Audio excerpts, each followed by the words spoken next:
ఈరోజే సరస్వతీ నది పుష్కరాలు ప్రారంభం. సరస్వతీ నది పుష్కరాలు ప్రతి 12 సంవత్సరాలకు ఒకసారి బృహస్పతి మిథున రాశిలోకి ప్రవేశించినప్పుడు వస్తూ ఉంటాయి.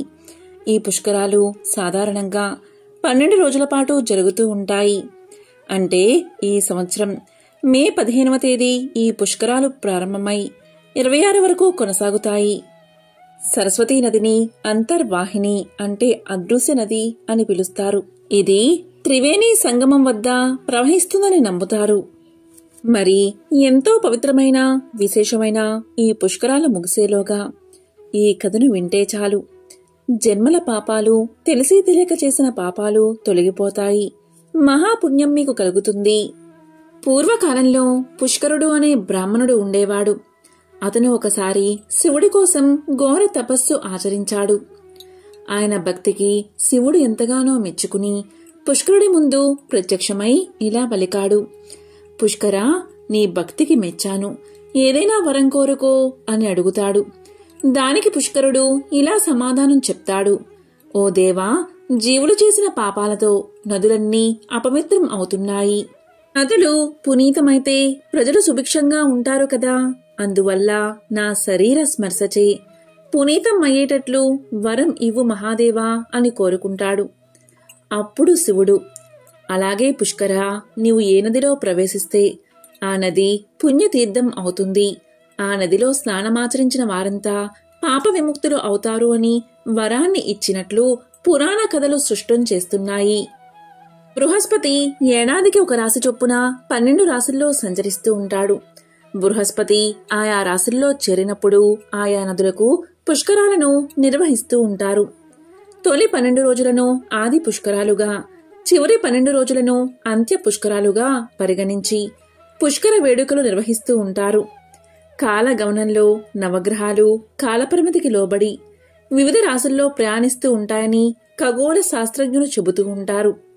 ఇందులో భాగంగానే గురువు మేషరాశిలో ప్రవేశిస్తే గంగానదికి పుష్కరాలు, వృషభ రాశిలోకి ప్రవేశిస్తే నర్మదా నదికి పుష్కరాలు, గురువు మిథున రాశిలోకి ప్రవేశిస్తే సరస్వతీ నదికి పుష్కరాలు, అలాగే కర్కాటకంలో ప్రవేశిస్తే యమునా నదికి, బృహస్పతి సింహరాశిలో ప్రవేశిస్తే గోదావరి నదికి, అలాగే మీనరాశిలో ప్రవేశిస్తే ప్రాణహితా నదికి పుష్కరాలు వస్తూ ఉంటాయి. అలహాబాద్లో గంగా, యమున, సరస్వతీ సంగమం జరిగే చోట సరస్వతీ నది అంతర్వాహినిలా ఉండడం వల్ల కనబడదు. కరీంనగర్ జిల్లా కాళేశ్వరంలో సరస్వతీ నదికి పుష్కరాలు నిర్వహిస్తారు. ఆదిలాబాద్ నుండి వచ్చే ప్రాణహిత కాళేశ్వరం దగ్గర గోదావరిలో కలుస్తుంది. అదే చోట అంతర్వాహినిలా సరస్వతీ నది కలుస్తుందని కాళేశ్వరంలో కూడా సరస్వతీ పుష్కరాలు జరపబోతున్నారు. ఇది గోదావరి ప్రాణహిత నదులు సంగమించే చోట ఈ క్షేత్రం ఉంది. ఇక్కడ శివలింగంతో పాటు యమలింగం కూడా ఉంటుంది. ఎందుకంటే పురాతన కాలంలో యముడు మనుషుల పాపాలను తొలగించి వారికి ముక్తిని ప్రసాదించమని శివుణ్ణి ప్రార్థించాడు. అప్పుడు ప్రత్యక్షమైన శివుడు యముడి కోరికను మన్నించాడు. అలా ఈ క్షేత్రంలో ఒకే ప్రాణ మట్టంపై 2 లింగాలు ఉంటాయి. ఒకటి యమలింగం కాగా మరొకటి శివలింగం. కాలుడు మనుషుల పాపాలు తొలగిస్తే శివుడు ముక్తిని ప్రసాదిస్తాడు. కాబట్టే ఈ క్షేత్రాన్ని కాళేశ్వర ముక్తేశ్వర క్షేత్రము అంటారు. అయితే ఇక్కడి మరో ప్రత్యేకత ఏంటి అంటే ముందు యముణ్ణి దర్శించుకున్నాకే శివుడి దర్శనం లభిస్తుంది. కాళేశ్వరం యొక్క మరొక ప్రత్యేకత ఏంటి అంటే ఇక్కడ గోదావరి, ప్రాణహిత, సరస్వతీ నదులు సంగమిస్తాయి. ఇక్కడ 3 నదుల పుష్కరాలు జరుగుతాయి. అందుకే ఈ క్షేత్రాన్ని దక్షిణ కాశీ అని పిలుస్తారు. ఇక్కడ గోదావరి, ప్రాణహిత నదుల పుష్కరాలు చాలా వైభవంగా జరుగుతాయి. బ్రహ్మాండ పురాణం ఏం చెబుతుంది అంటే పుట్టినప్పటి నుంచి స్త్రీ పురుషాదులచే చేయబడ్డ పాపాలన్నీ పుష్కరిణీ నదిలో స్నానం చేయడం వల్ల నశించిపోతాయని. అంతేకాదు పూర్వజన్మల పాపం త్రికరణాదుల వల్ల చేసిన పాపాలన్నీ కూడా నశించి మోక్ష ప్రాప్తి పొందుతారు అని బ్రహ్మాండ పురాణం చెప్తుంది. పుష్కర స్నానం చేయడం వల్ల అశ్వమేధ యాగం చేసినంత పుణ్యఫలితం కలుగుతుంది. నర్మదా నదిలో తపస్సు, కురుక్షేత్రంలో దానం, కాశీలో మరణం ఎంత మోక్షప్రదమో ఈ 3 ఫలితం ఒక్క పుష్కర స్నానం చేయడం వల్ల కలుగుతుందని వేదఋషులు చెబుతున్నారు. మరి పుష్కర స్నానం ఎలా చెయ్యాలో ఇప్పుడు తెలుసుకుందాం. మొదటగా నదిలో దిగునప్పుడు రేగు పండంత మట్టి ముద్దలను నదిలో వెయ్యాలి. అప్పుడు ఇలా పలకాలి, హే నదీమ తల్లి, నీలో నేను స్నానాన్ని ఆచరిస్తున్నాను, అందుకు నీవు ఆజ్ఞ ఇవ్వాల్సిందిగా ప్రార్థన చెయ్యాలి. నదికి నమస్కారం చేస్తూ స్నానం చేసి తుంగభద్ర, వరుణ దేవుడికి, బృహస్పతికి, విష్ణుమూర్తికి, బోలా శంకరుడికి, బ్రహ్మాది దేవతలకు, వశిష్ఠాది ముళ్లకు, గంగాది సర్వనదులకు, సూర్యుడికి అర్ఘ్యాన్ని ఇవ్వాలి. నదీ జలాలను 3 సార్లు తీసుకుని ఒడ్డుకు వచ్చి నీళ్లల్లో నిలబడి శ్లోకాలను పఠిస్తూ కట్టుకున్న వస్త్రంలోని నీళ్లను 3 సార్లు ఒడ్డు మీద పిండాలి.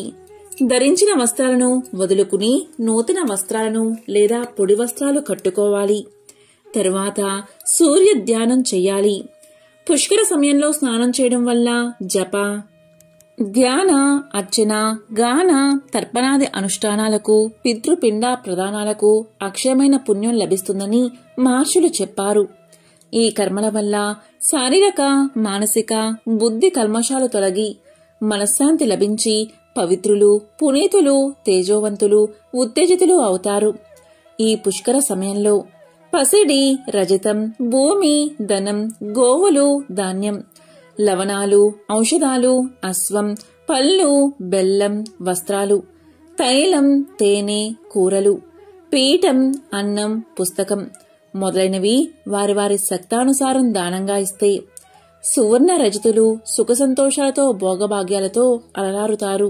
ఈ సమయంలో భూదానం చేయడం వల్ల భూపతిత్వం, వస్త్రాన్ని దానంగా ఇవ్వడం వల్ల వసులోక ప్రాప్తి కలుగుతుంది. గోవును దానంగా ఇస్తే రుద్రలోక ప్రాప్తి కలుగుతుంది.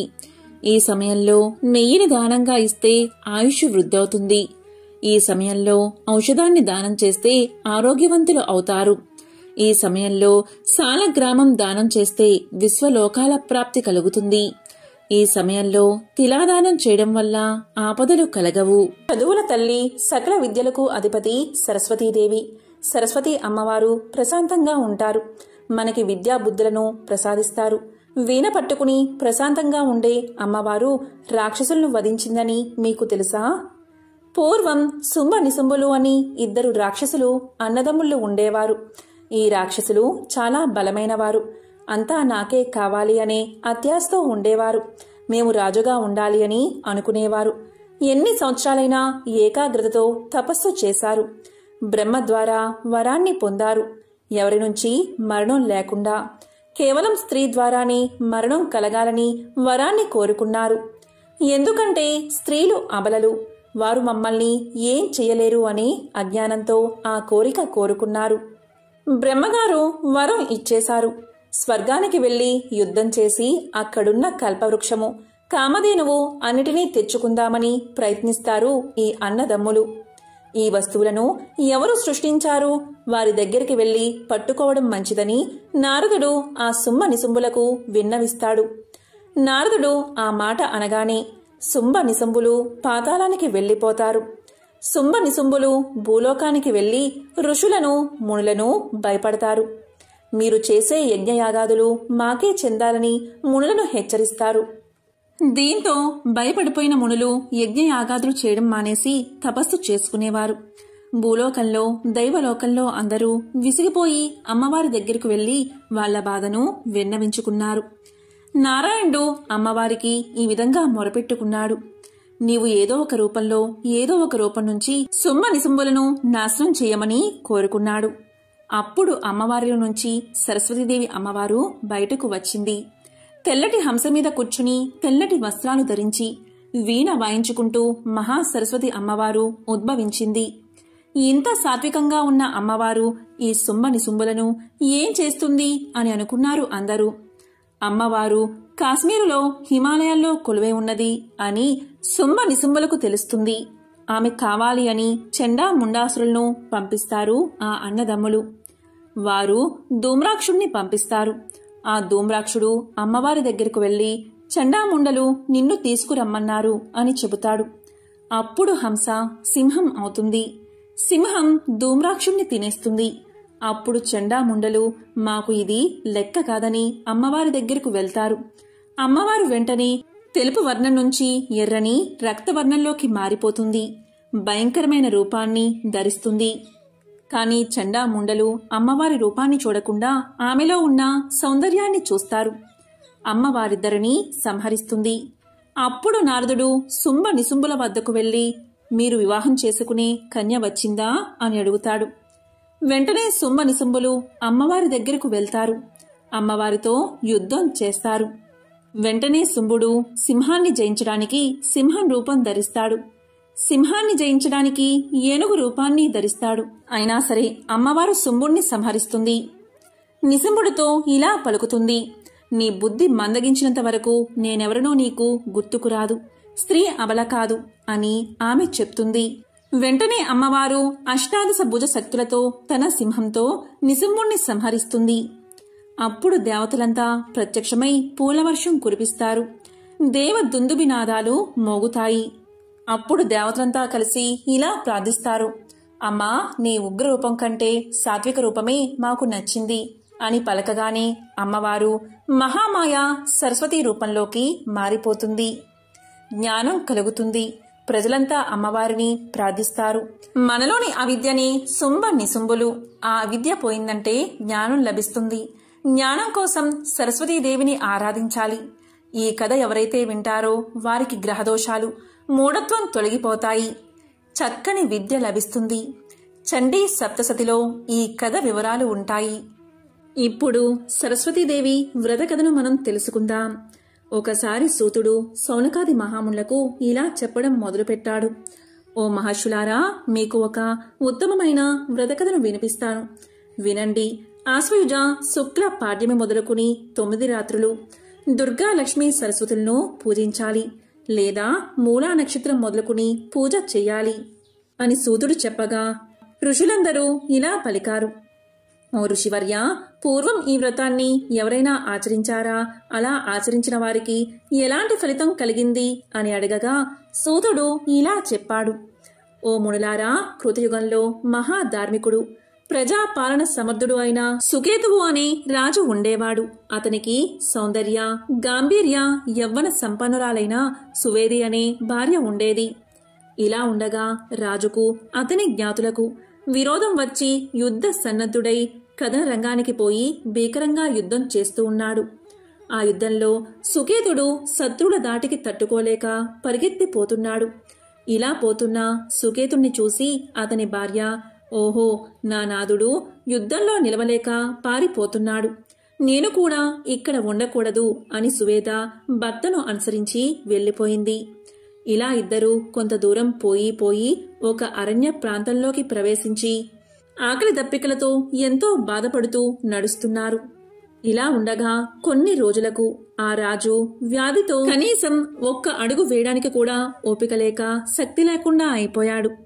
అంతటా ఆ రాజపత్ని ఎంతో బాధతో భర్తను తన తొడపై ఉంచుకుని బోరున విలపిస్తూ ఉంది. అప్పుడే అటుగా పోతున్న అంగీరస మహర్షి ఆ వనితామణి చెంతకు వచ్చి ఇలా పలికాడు. ఓ నారీ తిలకమా, నీకు క్షేమం కలుగుగాక. మీ ఇద్దరూ ఎవరు? ఎక్కడ్నించి వచ్చారు? రాజ్యాన్ని, బంధుమిత్రులను వదిలి ఒంటరిగా ఆకలితో బాధపడుతున్నారు. ఈ అరణ్యంలో ఎలా సంచరిస్తున్నారు అని అడిగాడు. ఆమెకు మాట్లాడడానికి కూడా ఓపిక లేక, నోరు రాక కన్నుల నుండి బొటబొటా కన్నీరు కారుస్తూ వెక్కి వెక్కి ఏడ్చింది. అంతటా ఆ మునివర్యులు ఇలా పలికారు. ఓ వనితారత్నమా, బాధపడకు. లోకంలో ఎవ్వరూ కూడా బాధపడ్డం వల్ల ఏ కార్యాన్ని సాధించలేరు. కాబట్టి మీ బాధలన్నీ తొలగిపోయే ఉపాయాన్ని చెప్తాను, శ్రద్ధగా వినండి అన్నాడు. అప్పుడు సువేది ఇలా పలికింది. ఓ మునివర్య, ఇతను నా భర్త. ఇతడు రాజ్య పరిపాలన చేస్తూ ఉండగా కొద్ది రోజులు ఇతనికి జ్ఞాతులకు విరోధం సంభవించింది. దాంతో ఇద్దరు యుద్ధం చేశారు. ఆ యుద్ధంలో శత్రువుల దాడికి తట్టుకోలేక నా భర్త యుద్ధం నుండి పారిపోయి వచ్చాడు. నేను కూడా నా భర్త వెంట వచ్చాను. కాబట్టి ఓ మహాత్మా, మరలా మాకు రాజ్యం, పుత్ర సంతానం కలగడానికి ఉపాయం ఉంటే చెప్పండి అని ప్రార్థించింది. అప్పుడు అంగీరస మహర్షి ఇలా చెప్పారు. ఓ పుణ్యవతి, నా వెంటరా. అతి సమీపంలో పంచవటి తటాకమునందు దుర్గా క్షేత్రమున్నది. అక్కడ ఆ మహాదేవిని భక్తి యుక్తులతో పూజిస్తే నీకు మళ్ళీ రాజ్యం, పుత్ర పౌత్రాది సంపదలు కలుగుతాయి అని చెప్పి సువేదిని రాజును తన వెంట తీసుకుపోయాడు అంగీరసుడు. ఆ మహర్షి సువేది భర్తతోటి స్నానం చేయమనగా సువేది స్నానం చేసి వస్త్రాలు ఎండబెట్టుకుని వచ్చింది. అప్పుడు అంగిరస మహర్షి సువేదిచే దుర్గా, సరస్వతీ దేవతలకు షోడశోపచారాలతో పూజ చేయించాడు. ఇలా సువేది పాడ్యము మొదలుకుని 9 రోజులు పూజ చేసి 10వ రోజున ఉదయమే మేల్కొని స్నానం చేసి పాయసాన్నంచే దుర్గాదేవి యొక్క మంత్రాన్ని ఉచ్చరిస్తూ హోమం చేసి అంగీరస మహర్షికి దంపత పూజ చేసి వారి అనుగ్రహం వల్ల 10 దానాది వివిధ దానాలు చేసి యథావిధిగా వ్రతాన్ని పరిసమాప్తి కావించింది. అంగీరస మహర్షి ఆశ్రమునందు కొన్ని దినాలు సుఖంగా ఉండగా ఆ అమ్మవారి మహత్యం వల్ల సువేది గర్భం ధరించి 10వ మాసమున ఒక పుత్రుణ్ణి కన్నది. అంతటా అంగీరస మహర్షి ఆ బాలుడుకు జాత కర్మాది సంస్కారాదులు జరిపించి సూర్యప్రతాపుడు అని నామకరణం చేశాడు. 5 సంవత్సరాలు రాగానే విద్యాభ్యాసం చేయించాడు. తర్వాత ఆ బాలుడు సకల క్షాత్ర విద్యలు నేర్చుకుని యవ్వనం వచ్చిన తర్వాత ఆ మహర్షి యొక్క అనుమతి తీసుకుని తన శత్రువులపైకి యుద్ధానికి వెళ్లి వారితో భీకర యుద్ధాన్ని చేసి ఆ యుద్ధంలో శత్రువులను తన అస్త్ర శస్త్రాలచే గడగడలాడించి వారిని ఓడించి తన రాజ్యాన్ని చేజెక్కించుకున్నాడు. తరువాత అంగిరస మహర్షి ఆశ్రమానికి వచ్చి ఆ మునివర్యుడి ఆశీర్వాదం తీసుకుని తల్లిదండ్రులను తీసుకుని తన రాజ్యాన్ని చేరుకున్నాడు. ఆ సువేది ప్రతి సంవత్సరం దుర్గా సరస్వతులను పూజిస్తూ ఇహలోకమున పుత్ర పౌత్రాదులతో సకల సంపదలో కూడుకుని సుఖంగా ఉండి తదనంతరం స్వర్గలోక ప్రాప్తిని పొందింది. ఈ వ్రతాన్ని బ్రాహ్మణ, క్షత్రియ, వైశ్య, శూద్రాదులు చేయవచ్చు. ఈ కథ విన్నవారు, పఠించిన వారు సకల పాప విముక్తులై ఇహలోకమున సర్వ సుఖాలు అనుభవించి చివరకు స్వర్గలోక ప్రాప్తిని పొందుతారు. ఇదే శ్రీ సరస్వతీదేవి యొక్క వ్రత కథ. ఈ కథను విన్నంతనే ఆ అమ్మవారి అనుగ్రహం తప్పకుండా మీకు కలుగుతుంది. గంధర్వులు పుష్పాల సువాసన నుండి ఉద్భవించిన దేవతలు అని నమ్ముతారు. వారు సోమ మొక్కను దేవతల నుండి దొంగలించారు. ఎందుకంటే దాని మద్యపానం మరియు ఉత్తేజపరిచే రసం దేవుళ్లను అమరత్వం కలిగిస్తుందని వారి నమ్మకం. గంధర్వులు సోమ మొక్కను దేవతల నుండి అపహరించారు. దీంతో దేవతలకు కోపం వచ్చింది.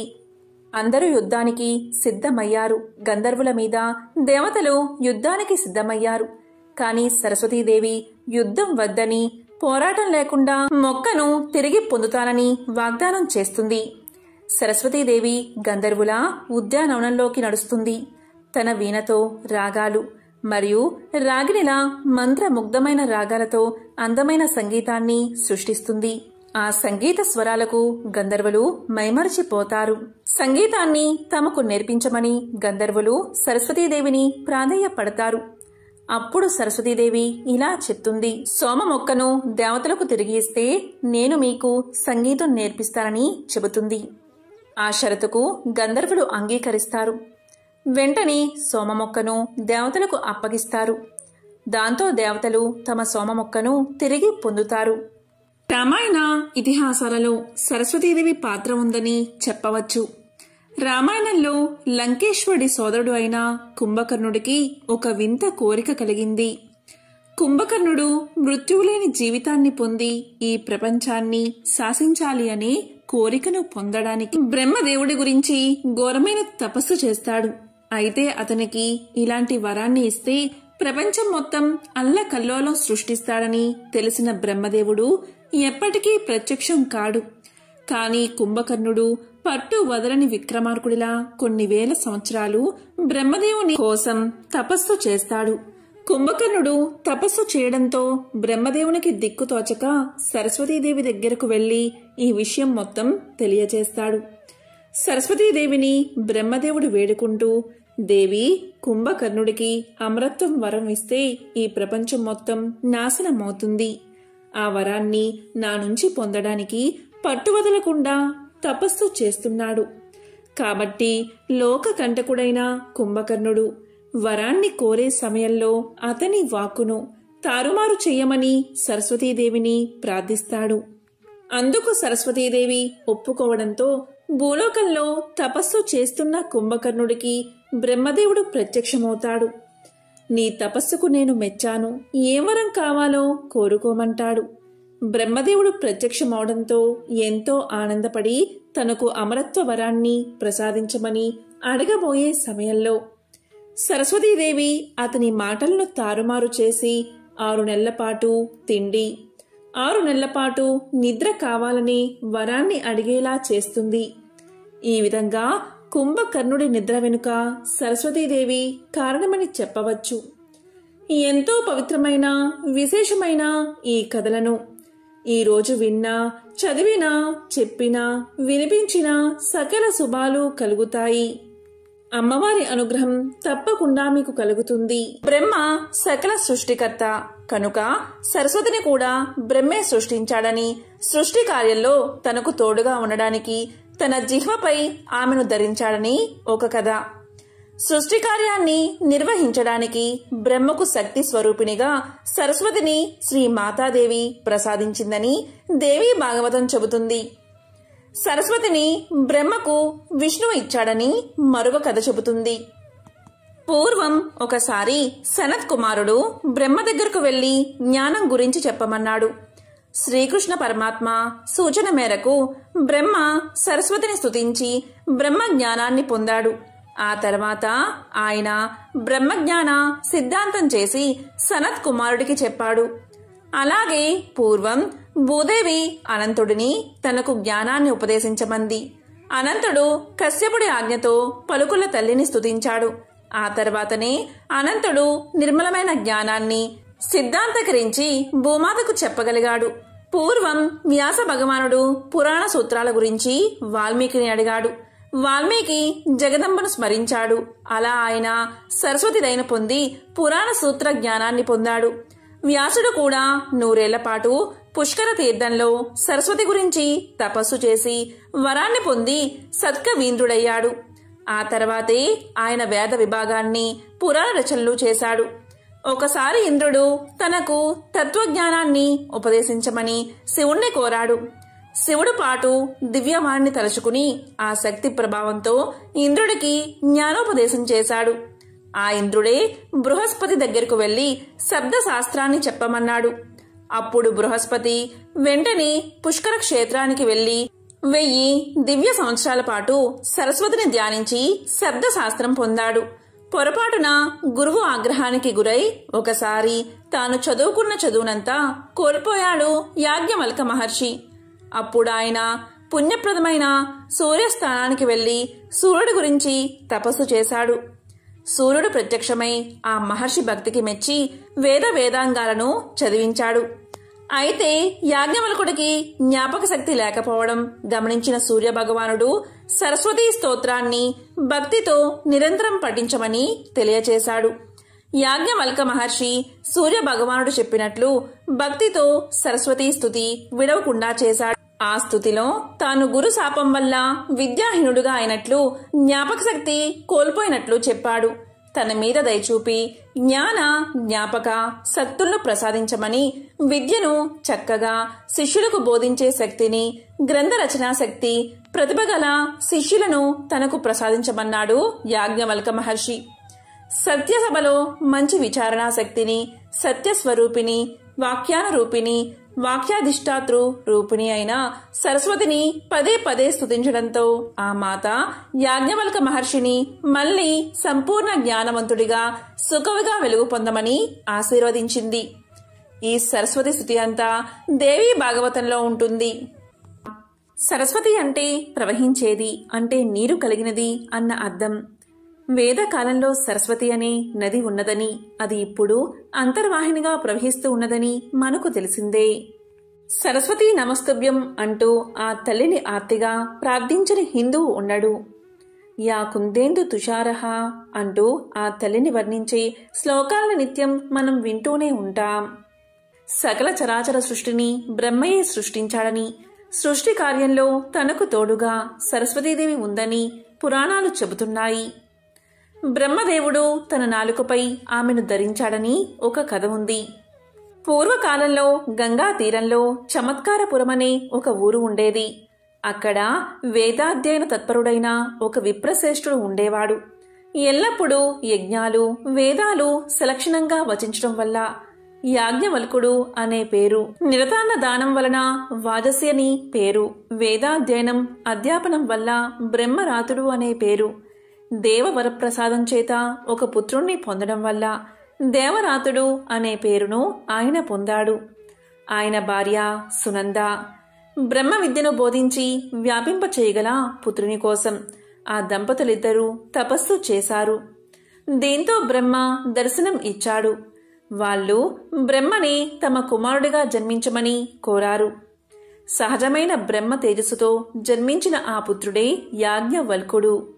చిన్నతనంలో ఉపనయనాది సంస్కారాలు తర్వాత వేద విద్యకు యాజ్ఞవల్కుణ్ణి పంపించారు తల్లిదండ్రులు. అప్పుడు యాజ్ఞవల్కుడు భాస్కరుని వద్ద ఋగ్వేదాన్ని, జైమిని వద్ద సామవేదాన్ని, ఉద్దాలకుని వద్ద అథర్వణ వేదాన్ని, తన తండ్రి వద్ద యజస్సును నేర్చుకున్నాడు. తరువాత వ్యాసుని వద్ద నియోగించబడి యజుర్వేదాన్ని శిష్యులకు చెబుతున్న వైశంపాయనుని వద్దకు యజుర్వేదం పూర్తిగా అధ్యయనం చేయడానికి వెళ్తాడు.